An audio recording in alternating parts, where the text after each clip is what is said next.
हाय दोस्तों, कैसे हैं आप सब। स्वागत है आपका एक यारों के रिएक्शन में। मैं हूं कविता।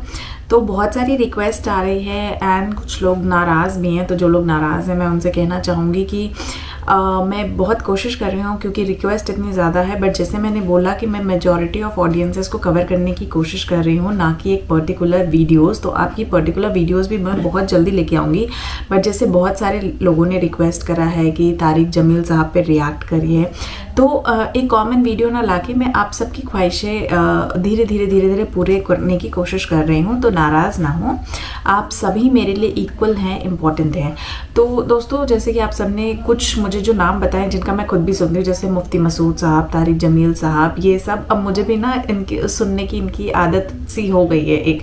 तो आज बेसिकली जो हम सुनने जा रहे हैं वो है तारिक जमील साहब, जिनको मैं सुनना छोड़ ही नहीं सकती, और एक मुफ्ती मसूद साहब, क्योंकि इनकी वीडियोज़ इतनी अच्छी होती हैं ना कि मैं बता नहीं सकती। तो मैं भी बहुत बड़ी फ़ैन हो चुकी हूँ अब यहाँ पे।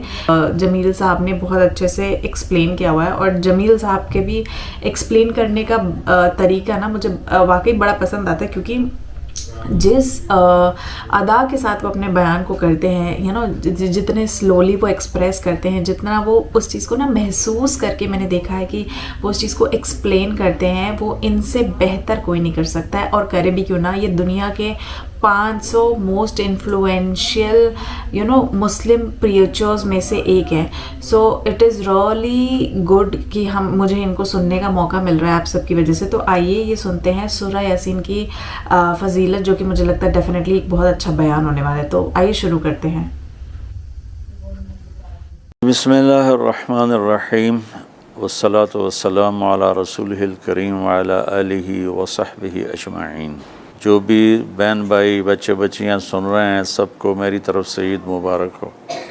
ईद की खुशी हम क्यों मनाते हैं, पहले मैं ये थोड़ा सा वाज़े कर दूं कि रमज़ान का महीना अल्लाह ने पूरा एक हमारे लिए खुशी का महीना बनाया है, जिसमें अल्लाह की जन्नत के दरवाज़े खोल दिए जाते हैं, जहन्नुम के बंद कर दिए जाते हैं, शैतान कैद कर दिए जाते हैं, जन्नत को रोज़ाना सजाया जाता है, अल्लाह का अर्श पहले आसमान पे आ जाता है, अल्लाह की तरफ से ऐलान हो रहा होता है, कोई बख्शिश चाहने वाला, कोई हाजत मांगने वाला। फ़र्ज़ 70 फ़र्ज़ों के बराबर हो जाता है और नफ़ल फ़र्ज़ के बराबर हो जाता है। और नफ़ल और फ़र्ज़ का फ़र्क इतना बड़ा है कि क़यामत तक 2 रकात नफ़ल पढ़ता रहे तो फ़र्ज़ रकात के एक सजदे के बराबर नहीं। और इसमें जो मर जाते हैं अहले ईमान, उनका हिसाब नहीं होता, उनको कब्र में मुनकर नकीर नहीं आते, अल्लाह ताला उनको मुआफ़ फरमा देता है। इस तरह 29 दिन रात ये सिलसिला चलता है, और आखिरी रात फिर अल्लाह ताला ऐलान फरमाते हैं कि मेरे बंदों ने रात को क़याम किया, यानी तरावी की नमाज़ पढ़ी, दिन में रोज़ा रखा, तो मैंने इस पर इन सब की बख्शिश फरमा दी। तो इस खुशी में फिर हम सब मिलकर अल्लाह की बारगाह में शुक्राने के मिलकर 2 नफ़ल अदा करते हैं और अल्लाह का शुक्र अदा करते हैं कि या अल्लाह तेरा शुक्र है, तूने हमारे गुनाहों को माफ़ फरमाया, जहन्नम को हम पे हराम किया, जन्नत को हम पे वाजिब किया। असल तो ईद की खुशी की ये वजह है। आप ईद के लिए गुस्ल फरमाते थे और अपने कपड़ों में से अच्छे कपड़े मुंतखब फरमाते थे, और फ़जर की नमाज के बाद आप इशराक नहीं पढ़ते थे इस दिन। बाकी आपकी सारी ज़िंदगी का मामूल था कि फ़जर के बाद आप इशराक पढ़ते थे, लेकिन इस दिन आप इशराक नहीं पढ़ते थे। गुस्ल फरमा के फिर कुछ खा के, कोई मीठी चीज़, खजूर ही आम तौर पर होती थी, खजूर खा के फिर आप ईदगाह की तरफ तशरीफ़ ले जाते थे और पहले नमाज़ पढ़ाते थे, फिर खुतबा होता था, और उसके बाद जिस रास्ते से आप जाते थे उस रास्ते को छोड़कर फिर और रास्ते से घर वापस आते थे। फिर वफूद से मुलाकात करते थे, सरदारों से, सहाबा से मुलाकात करते थे, उसमें कुछ खानों का एहतमाम भी होता था। इस तरह एक आम रूटीन की ईद होती थी आपकी, मुलाकातें करना, खानों में जाना और अच्छे कपड़े पहनना, सबको खुशी से मिलना, ये ईद उल फितर पर आपका ये मामूल था। बाकी जो उदासियां हैं, डिप्रेशनें हैं, उसकी वजह आपस की मोहब्बतों का कम हो जाना है और दुनिया की ऐसी दौड़ जिसने अपने आप को भी भुला दिया है, और आपस की नफ़रतें हैं और आपस के बुग़्ज़ हसद हैं। इन मनफी जज्बों ने हमारी खुशियों को धुंधला दिया है, वरना रमज़ान का हर लम्हा खुशी के लिए है और ईद उसकी पीक है। और पूरी ज़िंदगी अल्लाह राज़ी हो रहा हो तो खुशी ही खुशी है।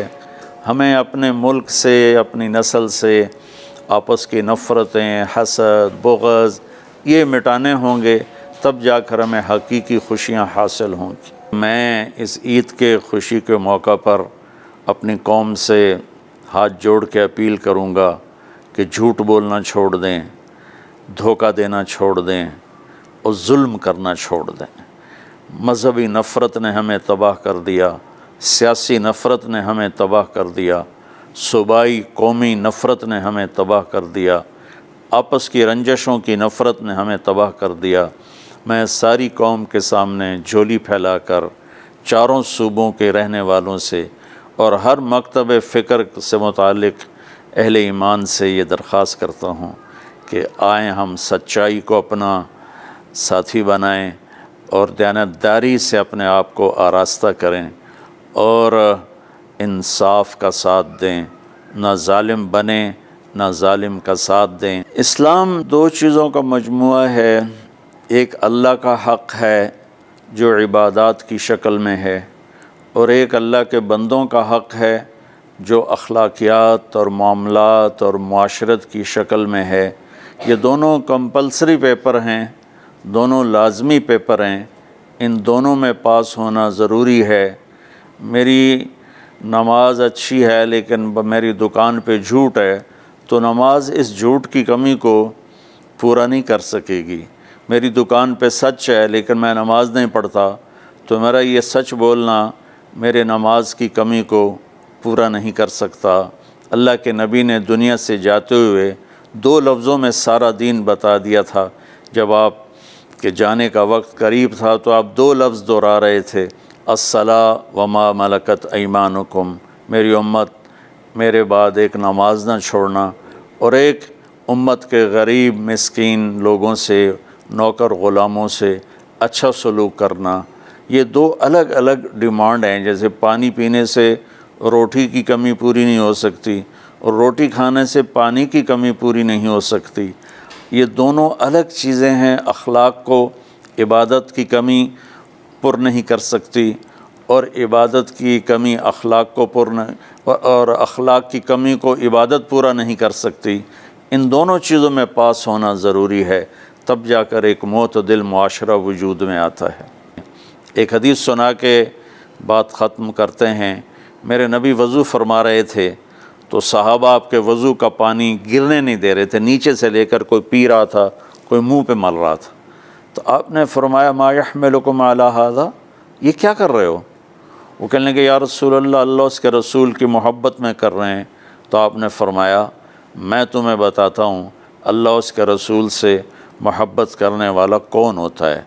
फ़लयुस्तक़िल हदीस इज़ा हद्दस, अल्लाह रसूल से मोहब्बत करने वाला वो होता है जो हमेशा सच बोलता है। फ़लयुअद्दिल अमानत इज़ा तुमिन, जो हमेशा अमानतदारी से काम लेता है, कभी धोखा फ्रॉड नहीं करता। फ़लयुहसिन जिवार मन जावरहु, और जो हमेशा अपने पड़ोसियों के साथ अच्छा सलूक करता है, पड़ोसी अपने हों, गैर हों, मुस्लिम हों, नॉन मुस्लिम हों, वो उनके साथ अच्छा सलूक करता है। ये तीन निशानियां हैं इश्क़ रसूल की। ये तीन बातें मेरी कौम अपना ले तो ये अंधेरे उजालों में इंशाअल्लाह तब्दील हो जाएंगी। दुनिया के लिए कानून है अल्लाह ताला का कि जिस कौम में इंसाफ, दयानतदारी और सच्चाई होगी उन्हें अल्लाह उरूज देगा, वो मुस्लिम हो या नॉन मुस्लिम हो। और जिन मुल्कों में, कौमों में बददियानती होगी, जुल्म होगा, झूठ होगा, वो ज़वाल का शिकार होंगी। सारी वेस्टर्न दुनिया तो लीड नहीं कर रही, हमारे जैसे मुल्क भी हैं जहाँ ये सारी चीज़ें हैं, तो वो हमारी तरह ही ज़लील हैं और हमारी तरह ही वो ख्वार हैं। चंद एक मुल्क हैं जिन्होंने इन चीज़ों की रियायत की है, तो वो इस वक्त लीडिंग रोल में हैं, लीडिंग मॉडल में हैं। तो दुनिया के लिहाज से तो ये कानून है कि सच्चाई, दयानतदारी और इंसाफ कौमों को ऊंचा ले जाएगा। आखिरत में अल्लाह ताला ने ऐलान किया, इन्नल्लाह ला यग़फ़िरु अन युश्रक बिही व यग़फ़िरु मा दून ज़ालिका लिमन यशा। आखिरत में कामयाबी का आखिरी फ़ैसला ईमान पे होगा कि अल्लाह ताला का फरमान है, मैं शिरक माफ़ नहीं करूँगा, इसके अलावा मैं जिसे चाहूँ माफ़ कर दूँ। तो हमारी 52 के करीब इस्लामी रियासतें हैं, वो सब बुरी तरह इस ज़वाल का शिकार हैं, जिसकी बुनियादी वजह ये 3 है जिसको मैं बार बार आपके सामने दोहरा रहा हूँ। अस्सलाम वालेकुम। तो दोस्तों ये अब इस बयान को सुनने के बाद समझ आ गया कि जमील साहब ने समझाया, इससे बेटर तो कोई समझा ही नहीं सकता था या बता ही नहीं सकता था इसके बारे में। तो जैसे मैंने बोला कि इनके बताने में एक ठहराव सा है, बहुत अच्छे तरीके से एक्सप्लेन करते हैं, लिटरली लाइक अ टीचर। तो मुझे भी पर्सनली बहुत पसंद है। तो वाकई ये सब सुन के, ये सब जान के, कुरान के बारे में सुन के, जान के, आप लोगों ने जो कल्चर्स, नात, नशीद, कितनी सारी चीज़ें मैं सीख गई हूँ और कितनी सारी चीज़ें लिटरली सुनने पे ना दिल को बहुत सुकून मिलता है। जितनी थकावट होती है, जितने स्ट्रेस होता है, जितनी टेंशन होती है, दूर हो जाती है। और ये सुन के ना बहुत अलग सी पॉजिटिव वाइब सी आती है और इमोशनली इंसान बहुत फ्रेश हो जाता है। तो I think this is required and मैं ये हर दिन अब धीरे धीरे करने की कोशिश कर रही हूँ, अपनी हैबिट में लेके आ रही हूँ। And thanks to you all कि आप सब मेरी इतनी मदद कर रहे हैं। एंड बस इसी तरह अपने कमेंट्स एंड रिक्वेस्ट शेयर करते रहिए। मैं कोशिश करूँगी मैं जल्दी से जल्दी वीडियो लेके आती रहूँ और मैं बहुत जल्द मिलूँगी आपसे नेक्स्ट वीडियो में। तब तक के लिए मुझे दीजिए इजाज़त और अपना इसी तरह प्यार बनाए रखिए। अगर आपने चैनल को लाइक शेयर सब्सक्राइब नहीं करा है तो चैनल को डेफिनेटली सब्सक्राइब कर लें और अपनी रिक्वेस्ट कमेंट सेक्शन में भेजते रहें। और मेरे साथ आप इंस्टाग्राम पे भी कनेक्ट हो सकते हैं, जिसका भी लिंक यहाँ पे दिया हुआ है। सो मैं मिलूँगी आपसे अगले वीडियो में। तब तक के लिए जय हिंद, नमस्ते, सत श्री अकाल। अपना ध्यान रखिएगा।